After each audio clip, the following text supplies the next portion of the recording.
Emmanuel Macron hausse le ton vis-à-vis de l'Algérie. Dans une lettre qu'il a adressée à François Bayrou, le président de la République appelle à suspendre formellement l'accord de 2013 avec Alger concernant les exemptions de visa sur les passeports officiels et diplomatiques.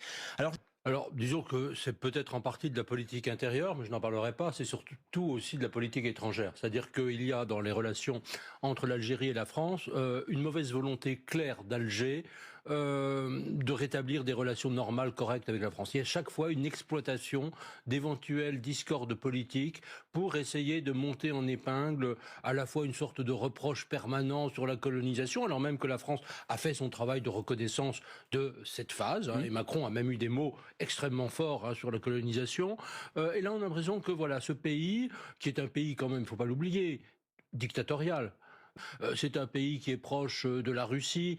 C'est un pays qui était très volontaire à un certain moment pour remettre la Syrie d'Assad dans la Ligue arabe, qui a beaucoup poussé en ce sens. Donc c'est un pays qui, de toute manière, ne partage pas véritablement les mêmes principes et les mêmes valeurs que la France.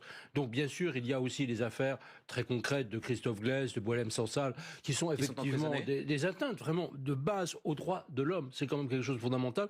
Donc il y a un certain moment où, voilà, je crois qu'il ne faut pas laisser faire. Aujourd'hui, je ne sais pas vraiment ce qui serait efficace. Soyons parfaitement clairs, parce qu'aujourd'hui, il y a une telle volonté d'Alger d'exploiter, encore une fois, cette relation pour des raisons de politique intérieure, pour essayer de conforter ce gouvernement autoritaire. Et donc, il joue avec Paris pour essayer, d'envenimer l'animosité, soi-disant, envers l'ancienne puissance coloniale. Ceci n'a strictement aucun sens. Donc, voilà, les Algériens font leur politique dans leur coin. Nous n'avons pas de raison d'être toujours la main sur le cœur en disant tapez-nous, conduisez-vous mal avec nous et puis nous laissons faire.